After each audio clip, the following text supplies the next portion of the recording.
لو انت ميزانيتك 1000 جنيه بس للحوم او الفراخ الشهر كله، يبقى الفيديو ده ليكي يا ست الكل. تعالي معايا النهارده نشوف بال1000 جنيه احنا جبنا ايه وهنقسمهم ازاي وهنعمل ايه. السلام عليكم ورحمة الله وبركاته، عاملين ايه؟ وحشتوني جدا جدا من اخر فيديو نزلته معاكم. النهارده فيديو جديد بشارك فيه معاكم مشتريات الفراخ بتاعة الشهر بتاعتي بتقسيمات حلوة جدا هتعجبك وان شاء الله تستفادي منها. فلو انت يا ست الكل اول مره تشوفي قناتي ما تنسيش تشتركي في القناه وتعملي لي لايك وتسيبي لي كومنت امر منك عشان يوصلك مني كل فيديو جديد انا بنزله. بصي بقى يا ست الكل، انا الاول جبت 4 فرخات، تمام، اوزانهم 3 كيلو.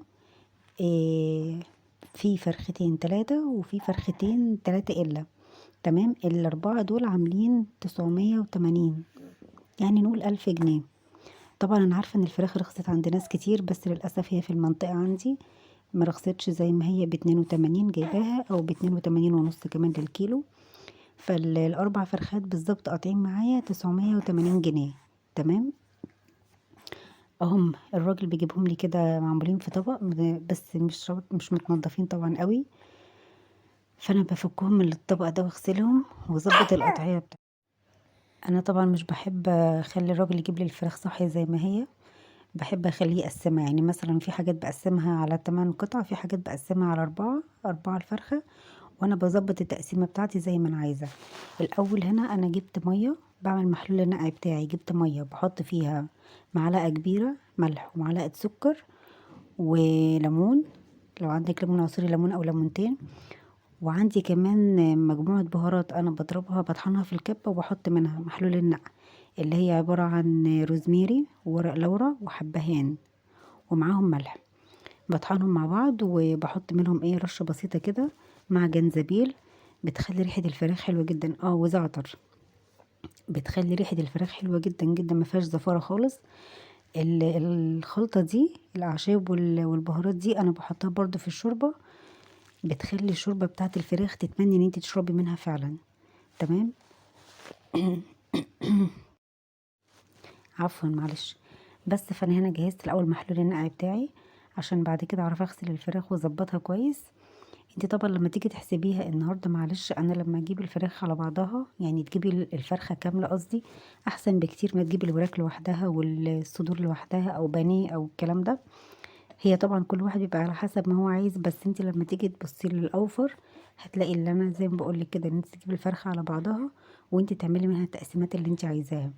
عايزه منها بانيه، عايزه تعملي منها ستريبس، تعملي كفته، تعملي كل اللي انت عايزاه من الفراخ دي، تمام. انا النهارده هشارك معاكم الفراخ اللي هي إيه زي ما هي، اللي هي بالعظم، انا بقسمها ازاي وبشيلها في الفريزر عندي ازاي، تمام. الفيديو الجاي ان شاء الله استنوني، فيديو قوي جدا جدا. هعمل لكم فيه تفريزات من صدور الفراخ. انا صدور الفراخ يعتبر كلها خليتها، وهعمل منها ان شاء الله في الفيديو الجاي. هوريكم ازاي بنعمل منها العصاج، وبنعمل منها الحواوشي، وبنعمل منها الكفتة، الناجتس، الستريبس، البانيه، كل الحاجات دي، تمام. إيه ان شاء الله، ان شاء الله الفيديو الجاي هينزل لكم بكره او بعده بالكتير، وهيبقى فيه الكلام ده كله. انا هنا بدات اغسل الفراخ بتاعتي وبظبط الحاجات. في حاجات بتبقى مش متقطعه كويس بقطعها، في جلد زياده بشيله، في اي حاجه بعملها كل ده على الحوض، وبعدين احطها في محلول النقع تقعد لها مثلا بتاع نص ساعه. نص ساعه، احنا كده كده دلوقتي الجو شتا فمش بتلحق تبوظ ولا حاجه. بسيبها حوالي نص ساعه في محلول النقع ده لحد ما اخلص الحاجات اللي ورايا يعني. بس انا هنا بعيد عليها بسرعه بسرعه كده، وهبدأ بعد كده في التقطيع بتاعتها. الفكرة كلها بقى في التقطيع بتاعت الفراخ. يعني انا لما باجي اقطع الفراخ، الدبوس طبعا ما فيهوش لعب، يعني الدبوس بيفضل زي ما هو متلعبيش فيه خالص. الفراخ دي عشان كبيرة فانا مقطعة الورك على 3 قطع. يمكن الحتة دي مش هتظهر لكم في الفيديو قوي، لاني انا كنت فاكرة ان هي بتتصور بس طلع مش بيتصور. الورك انا عاملاه على 3 قطع لان الورك كبير، ما ينفعش ابدا اقسمه على 2، هيبقى برضو لا، ما حبيتش بصراحة، فقسمته على 3، فحسيت ان كده اوفر واحسن بكتير، تمام. الصدر في حاجات انا اقسمها على قطعتين، في حاجات سيبها قطعة واحدة زي ما هي.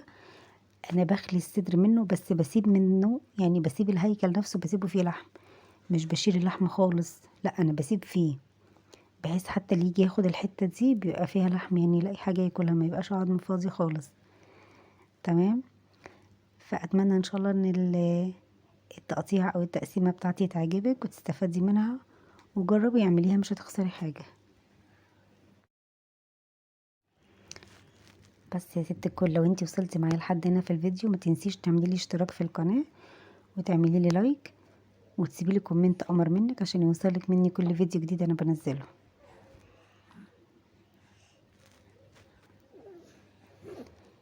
زي ما انتوا شايفين طبعا فضلت اغسل في الفراخ واحطها تحت الميه وانضفها لو في بواقي ريش او بواقي اي حاجه، كل الحاجات دي. طبعا احنا الاربع فرخات مطلعين معايا ما شاء الله عدد وجبات حلو جدا، زي ما انتوا شفتوا في الصوره اللي انا حطاها على الفيديو. غ- غير كمان الكبد والقوانص برضو يطلعوا اكله، غير كمان الاجنحه دي بتتعمل وجبه لوحدها. طبعا انتي بتقسمي الفراخ وبتقسمي الوجبات على حسب عدد افراد اسرتك. يعني احنا فردين او 3 افراد، وبعد كده عندي الاطفال الصغيرين طبعا مش بياكلوا فرد يعني ولا حاجه لان اكلتهم لسه صغيره، فاحنا يعتبر 3 افراد يعني. تمام. بس فانا مقسمه الفرخه على اكلتين، يعني كده 4 يبقوا 8 وجبات، غير الكبد والقوانص غير الاجنحه. تمام. انا هنا بشرح لكم بوريكم يعني انا ما رضيتش اسرع الفيديو هنا قوي. بص الصدر انا بطلعه ازاي. عفوا يا جماعه معلش. الصدر انا هنا بطلعه الصدر زي ما هو سليم. تمام. وبسيب في العظم لحمه برضو، انا مش بخليه خالص يعني، انا بحب اسيب فيه لحم كده عشان زي ما قلت لكم لما اعمله مثلا لما اجي اعمله يبقى فيه يعني يبقى فيه حاجه تتاكل، ما يبقاش فاضي خالص. بس انا حاولت ابطئ لكم الفيديو شويه ما يبقاش سريع قوي عشان تشوفوا انا بعملها ازاي. بصي اهو انا سايبه فيه، هخلي كل الصدور كده معاكم زي ما انتوا شايفين، وبعد كده هخلي الوراك وهتشوفوا التقسيمه بتاعتي دلوقتي.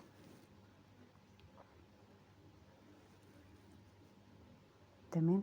الموزه دي بقى بتتعمل منها الستريبس، بس انا عادي انا ممكن بقطع الصدر كله عادي، مش بتفرق الموزه او غيرها.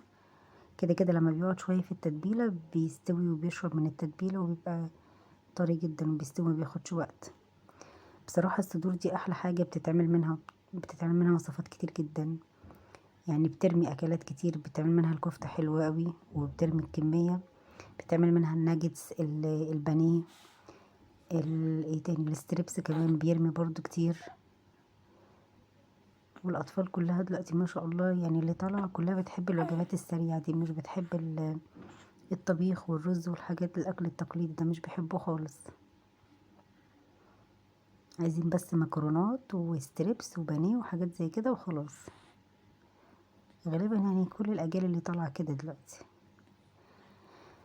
بس يا بنات زي ما انتوا شايفين انا بشيل الصدور. طبعا انا مرضتش اطول لكم الفيديو، يعني انا حاولت ان ايه اخلي تقسيمه الفراخ دي اللي هي بالعظم لوحدها، وفي فيديو تفريزات بتاع الصدور دي والحاجات اللي انا خليتها دي يبقى فيديو تاني لوحده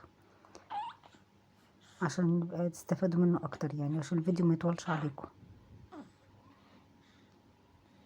بس انا هنا بحاول اطلع الصدر، وبرده زي ما قلت لكم مش بخليه خالص، انا سايبه فيها.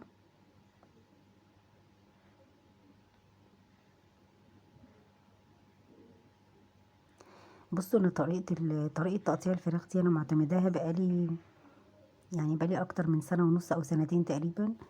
بصراحه يعني حلوه جدا جدا وفرقت معايا كتير خالص عن الاول.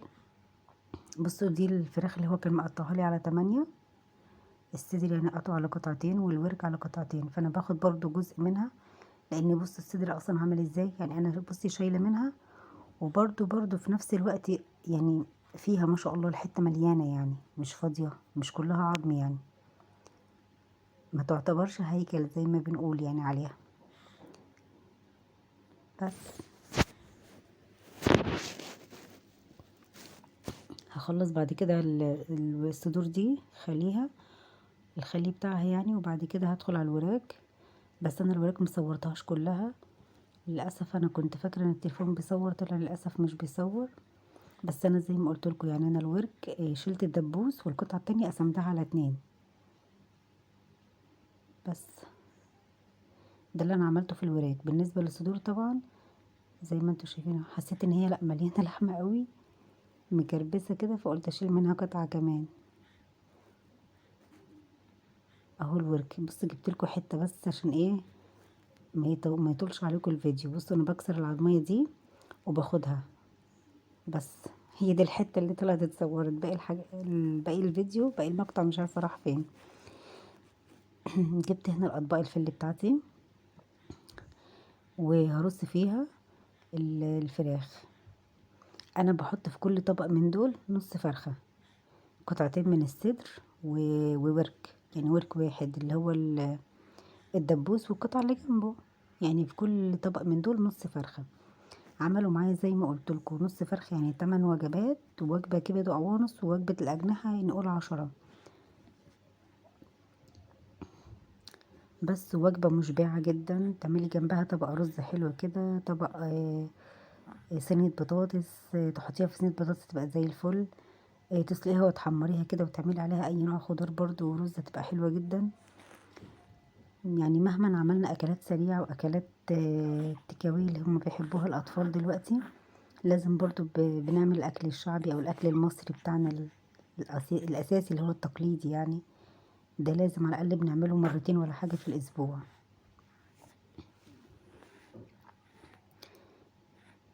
بس اتمنى ان الفيديو النهارده يكون عجبكم وتكونوا استفدتوا منه ولو بمعلومة صغيرة جدا. انا مرضيش اطول عليكم الفيديو اكتر من كده عشان تستفادوا منه. وان شاء الله ان شاء الله الفيديو بتاع بكره هينزل لكم فيه التفريزات اللي انا هعملها من الصدور.